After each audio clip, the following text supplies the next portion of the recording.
नमस्कार दोस्तों, मैं ज्योतिष आचार्य दीपक शर्मा आज फिर लाइव आए हैं हमारे यूट्यूब चैनल पर।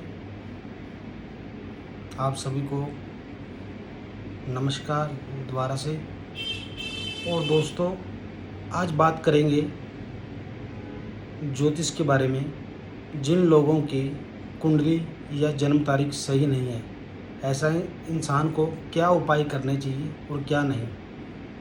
जिस तरह से अलग अलग प्रकार की प्रॉब्लम किसी न किसी को होती है, किसी का काम नहीं चल रहा होता, किसी की नौकरी नहीं लग रही होती, किसी की शादी में रुकावट, इस तरह तरह की प्रॉब्लम। तो ऐसा इंसान आखिर क्या उपाय करे जिससे उसकी जो प्रॉब्लम है उससे उसको छुटकारा मिल सके। तो आज कुछ ऐसी खास उपायों के ऊपर चर्चा करेंगे कि क्या करना चाहिए आप लोगों को। तो सबसे पहले दोस्तों बात करते हैं जिन लोगों का अपना व्यापार, अपना काम, अपना बिजनेस है, उसके अंदर कोई ना कोई अक्सर नुकसान होता रहता है। कोई लेबर को लेकर प्रॉब्लम या कोई वैसे नुकसान। और कुछ लोगों का जो काम है वो स्टार्ट ही नहीं हो पाता।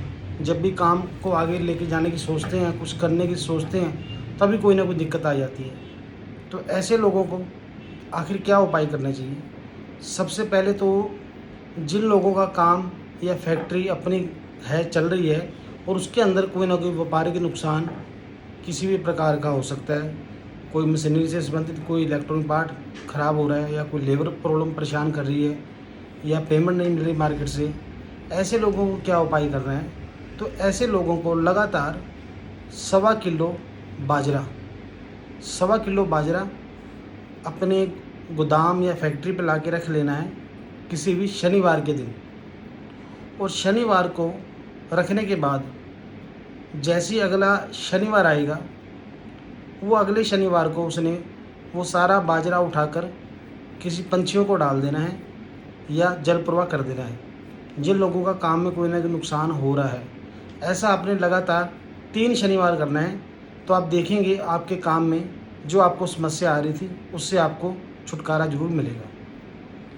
और अब जिन लोगों का काम स्टार्ट ही नहीं हो पा रहा, या नौकरी नहीं लग पा रही, या कोई अपना काम छोटा मोटा दुकानदारी करना चाह रहे हैं वो नहीं हो पा रहा, यानी कि जिनका काम बिल्कुल बंद पड़ा हुआ है, आगे का कोई रास्ता नहीं मिल रहा, तो ऐसे लोगों को क्या उपाय करना है।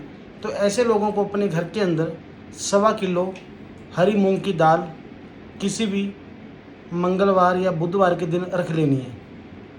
यानी कि मंगलवार को रात को सराहने रख लेनी है 1.25 किलो मूंग की दाल पानी में भिगोकर। साथ में थोड़ा फटकड़ी का कोई भी गांठ उसके अंदर डाल देनी है पानी के साथ। सारी रात सराहने रखने के बाद बुधवार के दिन पंछियों को डालाना है अगले दिन ही।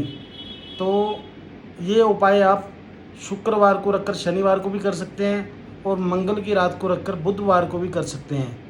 ऐसा उपाय आपने लगातार 4 हफ्ते करना है। आप देखेंगे 1 महीने के अंदर ही आपके काम के रास्ते मिल जाएंगे। जो आपका काम नहीं खुल पा रहा है, या आपको जो कुछ नहीं समझ में आ रहा भी आप क्या करें क्या ना करें, आपका कोई ना कोई रास्ता इसी प्रकार बनने लग जाएगा।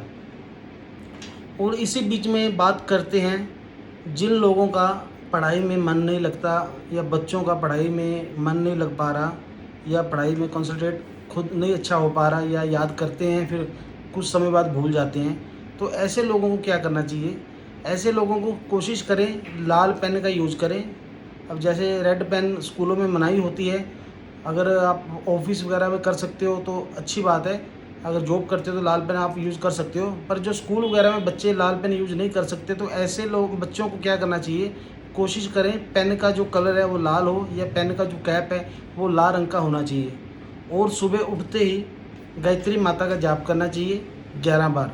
सुबह उठती गायत्री माता का जाप करें 11 बार, और अपने हाथ पे ऐसे देखकर मंत्र का जाप करना है। और फिर अपने हाथ अपने फेस पे ऐसे मसल कर पूरी बॉडी पे ऐसे कर लेना है सुबह उठते ही। और पाँव जब ज़मीन पे पाँव रखोगे तो धरती माता को नमस्कार करना है। फिर अपना कोई भी काम स्टार्ट करना है घर के लिए। और कोशिश यही करना है कि सबसे पहले अपना राइट पैर ही अपना आगे बढ़ाएं, लेफ़्ट पैर ना आगे बढ़ाएं। तो एक ये भी उपाय बच्चों के लिए बहुत अच्छा आप कर सकते हो। और तीसरी आगे बात करते हैं उपाय की। जिन लोगों की शादी में रुकावट आ रही है, खास करके लड़कियों को लेकर, जिनकी उम्र भी हो चुकी है और शादी होने में दिक्कत आ रही है, रिश्ता नहीं हो पा रहा, तो ऐसे लड़कियों को क्या करना चाहिए, 44 डेज लगातार पानी में हल्दी डाल के नहाना चाहिए, यानी कि हल्दी की मालिश करके पानी डाल लेना चाहिए। और आप देखेंगे 44 डेज के अंदर ही उनकी शादी की कोई ना कोई बात चलने लग जाएगी, या कोई ना कोई रिश्ता बात हिलजुल होने लग जाएगी। ऐसा उपाय लगातार 44 डेज करना है, एक दिन भी आपने मिस नहीं करना है। अगर आप इस उपाय को मान लीजिए 30 दिन कर लेते हो, एक दिन मिस हो जाता है तो आपका सारा उपाय ख़राब हो जाता है। तो आपको लगातार 44 डेज उपाय करने होते हैं। कुछ ऐसे जो उपाय होते हैं इनका पूरा 44 डेज लगातार करने पर ही इसका रिजल्ट मिलता है। और ख़ास करके होता क्या है, जब भी हम उपाय करते हैं तो 30 दिन बाद या 40 दिन बाद या लास्ट पे आकर ही उपाय उस इंसान का मिस हो जाता है, या भूल जाता है, या कोई दिक्कत आ जाती है। तो ऐसे में आपने उपाय अपना मिस नहीं करना है। और अगर कहीं से भी आप कोई भी उपाय कर रहे हो लगातार, और अगर आपका वो उपाय मिस होने वाला है, या कोई प्रॉब्लम आ गई आप नहीं कर सकते हो, जैसे कुछ लोगों का मंदिर जाने के लिए उपाय बोला होता है, तो खास करके ऐसी दिक्कत होती है लेडीज़ को, तो लगातार मंदिर नहीं जा पाते। तो ऐसे समय में क्या करना चाहिए, ये उपाय कोई भी कर सकता है जो आपने उपाय लगातार कोई कर रहा है। तो ऐसे लोगों को क्या करना है, मान लीजिए वो कोई भी उपाय कर रहा है, 30 दिन बाद उसका 31वें दिन मान लो उसका उपाय मिस होने वाला है या हो रहा है, तो उसी दिन उसने क्या करना है, थोड़े से चावल लाल कपड़े में डाल के अपने घर पे रख लेने हैं जहाँ पर वो रहता है। तो जैसे ही आप 2 दिन बाद उपाय आप स्टार्ट करने लगोगे अपना वही वाला, तो जो आपका उपाय है उसके साथ उस जो आपने घर पे चावल और कपड़ा रखा था उसको इस्तेमाल कर लेना है। यानी कि अगर आप मंदिर में कुछ दान कर रहे हो तो उसको मंदिर में रख देना है। अगर आप कोई बाहर नहर का या बाहर का कोई उपाय कर रहे हो तो उसको वहाँ रख देना है। इससे क्या होगा, जो भी आपका गैप पड़ेगा 2 दिन या 3 दिन का, वो उपाय आपका मिस नहीं माना जाएगा। तो आपने बस जब करोगे स्टार्ट तो आपने 3 दिन एक्स्ट्रा कर देना है। यानी कि मान लो 30 दिन बाद 3 दिन आपने मिस कर दिए, तो आपने 44 डेज होने के बाद 3 दिन और उपाय एक्स्ट्रा कर देना है। और ये जो आपको मैंने रखवाया, ये रखवाने का कारण सिर्फ यही है कि आपका, ताकि उपाय खंडित ना हो, आपका उपाय लगे।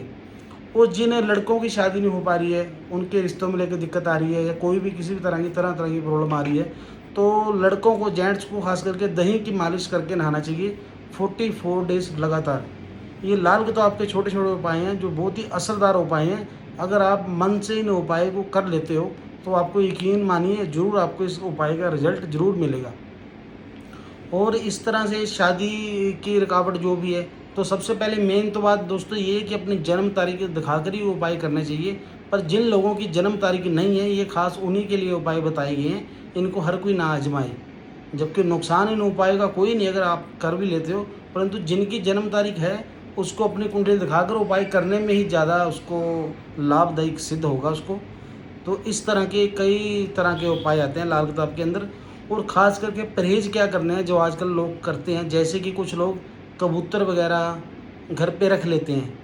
तो ऐसे लोगों को अपने घर पे कबूतर बिल्कुल नहीं रखने चाहिए, छत पे खास करके बिल्कुल नहीं रखना चाहिए। अगर आपका काम व्यापार है इस तरह का, आपको रखना ज़रूरी है, तो घर के अलावा कहीं और आप दुकान या घर किराए पे लेके उसको रख सकते हो। और ख़ास करके दूसरा क्या होता है, जैसे आजकल श्राद्ध भी चल रहे हैं, तो कुछ लोग क्या करते हैं, बाजरा, गेहूँ, कुछ भी इस तरह का सामान अपने घर की छत पे भी डाल देते हैं। और आम दिनों में भी कुछ लोग ऐसे उपाय करते हैं। तो ख़ास करके बताना चाहूँगा, मना करना चाहूँगा कि ऐसा उपाय बिल्कुल नहीं करना जो आपके घर की छत पे आपके सामान रखा जाए। मान लीजिए आप कोई भी सामान रखते हो, मान लो बाजरा ही रखते हो, बाजरा खास करके राहु का माना जाता है, तो इसको घर पे रखने का मतलब ये होता है, ज्योतिष की निगाह में देखें तो आप अपने राहु देव को बाहर में घर में स्थान दे रहे हो, अपने छत पे स्थान दे रहे हो, जबकि बाहर में घर में राहु जब भी आता है तो नुकसान करता है। तो इस तरह के इसके मीनिंग इसके अलग हैं जो आप नहीं समझ पाओगे। तो इस करके आपको मोटा मोटा ये बता रहा हूँ कि घर की छत पे कोई भी आपको सामान नहीं रखना चाहिए। जैसे कि हम कई बार तुलसी माता को भी मना कर देते हैं कि घर की छत पे नहीं रखनी, मेन गेट पे या अपने घर के बीच में रखो। अगर ये ऐसी जगह नहीं है तो घर की छत पे आप बिल्कुल मत रखो ही मत, क्योंकि ये उपाय, ऐसे उपाय आपको फ़ायदे की जगह नुकसान दे सकते हैं। तो इस करके मना किया जाता है कि घर की छत पे नहीं करना। अगर आप करना चाहते हो पंछियों के लिए तो पानी रख सकते हो, आप ज़रूर पानी रख सकते हो किसी भी बर्तन में डालकर, जिसको 2 या 4 दिन बाद चेंज करते रहना चाहिए। और इसके अलावा और कोई भी सामान नहीं आपको रखना चाहिए। ये खास करके ध्यान देने वाली बात है। बहुत लोग ये उपाय करते वो अच्छे के लिए हैं, परंतु इसका रिजल्ट जो है बहुत नेगेटिव है अगर कुंडली के हिसाब से देखा जाए। और इसके अलावा जो नॉर्मल जैसे उपाय अगर बात करें, कुछ लोगों का गुस्सा वगैरह बहुत आता है, मान लीजिए गुस्सा बहुत आता है, दिमाग शांत नहीं रह पाता, घर में लड़ाई झगड़ा बहुत चल रहा है, किसी न किसी बात में आपस में तकरारबाजी रहती है, तो ऐसे में तो सबसे पहले घर का एक वास्तु भी चेक करवाना बहुत ज़रूरी होता है। घर में वास्तु का कुछ अगर थोड़ी सी भी गलत जगह रख दी जाए वास्तु के हिसाब से, तो घर में सभी लोगों को दिक्कत आती है। भले आपका घर वास्तु के अकॉर्डिंग बना हो, परंतु इसके अंदर जो हम सामान रखते हैं, कोई इलेक्ट्रॉनिक पार्ट्स हो गया, प्लांट्स हो गए, पौधे हो गए, अगर इनको भी गलत जगह पे रख दिया जाए तो इनके कारण भी काफ़ी प्रॉब्लम आती हैं।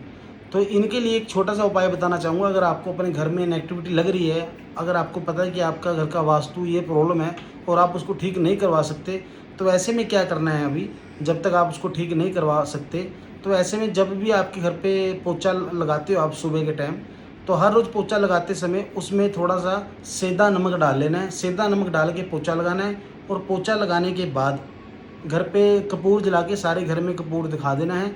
और इसके अलावा अगर हो सके घर की जो मेन मालकिन है, हर रोज़ सुबह उठकर रात को उसने तांबे की गड़बी में कोई पानी रख लेना है।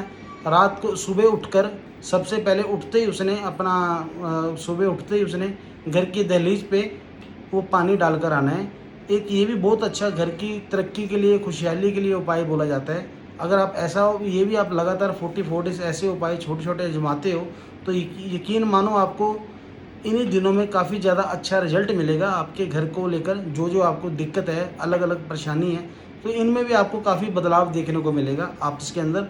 और इसके अलावा क्या करना चाहिए, घर के अंदर कभी भी कोई बिजली का सामान ख़राब, जैसे ख़राब घड़ियाँ या कई बार कुछ इलेक्ट्रॉनिक पार्ट्स, फ्रिज ख़राब हो जाता है तो ऐसी पड़ी रहती है, या कोई एक्स्ट्रा आ जाती है तो उसको बंद करके रख देती हैं।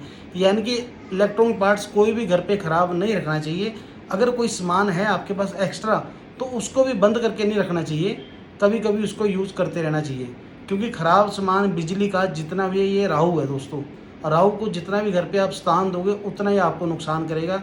अब अक्सर देखा जाता है घर पे छत पे लोगों की लकड़ें वगैरह पड़ी होती है, बरसात आती है तो गीली हो जाती है, तो मना करते हैं ना कि गीली लकड़ी वगैरह नहीं रखना है। तो इसका क्या कारण है, इसकी अगर गहराई अगर आपको छोटा सा बताने की कोशिश करूँ, समझिए आप मेरी बात ध्यान से। जैसे कि आपने मान लो घर पे लकड़ी छत पे कुछ भी रखी हुई है, जैसे बरसात आती है तो वो भीगती है, 1 दिन 2 दिन लगातार पड़ी रहती है, तो जैसे 2-4 बार उसके ऊपर पानी डलता है, पड़ता है, तो आप कुछ दिनों बाद देखोगे कि उस लकड़ में छोटे छोटे कीड़े वगैरह से उसके अंदर वो पैदा हो जाते हैं। उसके पानी की मिलावट के कारण जो उसके अंदर लकड़ होती है, तो छोटे छोटे कीड़े पैदा हो जाते हैं, जैसे कि घर में दरवाज़ों पर भी वो लग जाती है, सियोंक वगैरह बोलते हैं ना। तो यानी कि ये जो छोटे छोटे कीड़े पैदा होते हैं, इनको राहु बोला जाता है, ये राहु के होते हैं। तो जैसे कि मान लीजिए आपकी घर की छत पर ये सब सामान पड़ा है और उनमें छोटे छोटे कीड़े लग गए हैं, कीड़े पैदा हो गए हैं, तो ये राहु है, जिस कारण घर पे कलेश, दिक्कत, परेशानी, किसी न किसी काम में रुकावट रहेगी। तो इस करके बोल दिया जाता है कि घर के ऊपर कोई भी छत या घर की छत पर कोई भी लकड़ी या ख़राब लोहे का सामान, लोहे का भारी सामान, कबाड़ बिल्कुल नहीं होना चाहिए। आपकी घर की छत जितनी साफ़ होगी उतना ज़्यादा आपके लिए अच्छा है। और एक चीज़ और ध्यान में आइए इसी बात को लेकर, जैसे कि हम हाथ में मोली बांधते हैं, ठीक है, मोली कुछ लोगों की मोली 4 महीने, 5 महीने, 6 महीने लगातार बंधी रहती है, कुछ लोगों की ज़्यादा भी होती है, बहुत सारी मोलियाँ बांधना कुछ गलत नहीं है, आप मोलियाँ बांध सकते हो। पर जैसे आपकी मोली कोई पुरानी होती है ना, तो जैसे हम हर रोज नहाते हैं, पानी लगता है, तो इनके अंदर भी छोटे छोटे बैक्टीरियाज वगैरह होते हैं, जो छोटे छोटे कीड़े होते हैं, दिखते नहीं हमको, वो ऑटोमेटिक पैदा हो जाते हैं, तो जिस कारण नेगेटिविटी एनर्जी इंसान के अंदर आ जाती है। तो इसलिए बोला गया है कि अगर आप मोली बांधने का शौक़ रखते हो, तो आपको मोली हर अमावस्या पे या कभी अच्छे दिन मुहूर्त पे चेंज कर लेनी चाहिए, और जो आप मोली उतारते हो उसको उतार के किसी भी पानी में बहा देनी चाहिए। तो यानी कि इस तरह के छोटे छोटे उपाय बहुत सारे होते हैं। कई बार हम अपनी कुंडली भी देख लेते हैं, कुंडली के अनुसार उपाय भी कर लेते हैं, पर ये जो छोटी छोटी आपको मैंने गलतियाँ बताई हैं, इनके ऊपर हम ध्यान नहीं करते, तो जिस कारण हमारा अच्छा होने की बजाय नुकसान हो जाता है। तो फिर हम बोलते हैं कि हमारा अच्छा नहीं हुआ, हमने ये भी उपाय किया, हमने ये भी पूजा करी। तो वैसे छोटी छोटी बातें बहुत सारी होती हैं दोस्तों, अगर इन पे ध्यान दिया जाए तो ये आप इनसे बहुत ज़्यादा फ़ायदा ले सकते हो। तो इसी प्रकार की और बहुत सारी बातें हैं। अगर आप को मेरी वीडियो अच्छी लगी तो कृपया लाइक और सब्सक्राइब करें मेरे चैनल को। और अगर आप मुझसे पर्सनली मिलना चाहते हो तो मेरे मोबाइल नंबर पे मुझे आप कॉल करके अपॉइंटमेंट ले सकते हो। मेरा मोबाइल नंबर है दोस्तों 9915664611। 9915664611। और आप मुझे अलग अलग शहरों में, दिल्ली में, लुधियाना में बेसिकली ज़्यादा रहता हूँ दोस्तों मैं, आगरा, इन तीनों जगह वेट करता हूँ हर 15 दिनों बाद या 20 दिनों बाद, जैसे जैसे क्लाइंट की बुकिंग होती है। तो अगर आप मुझे कहीं भी मिलना चाहते हो तो आप इसी नंबर पे आप संपर्क करके मुझे इन शहरों में मिल सकते हो। जय माता दी दोस्तों। और मेरी वीडियो को लाइक और सब्सक्राइब करें और मुझे बताएं कि आप क्या ऐसी कौन सी जानकारी पाना चाहते हैं जो आपको आने वाले वीडियो में आपके लिए बात लाई जाए। कोशिश करेंगे आपके बातों का जवाब दिया जाए आने वाले वीडियो में। जय माता दी।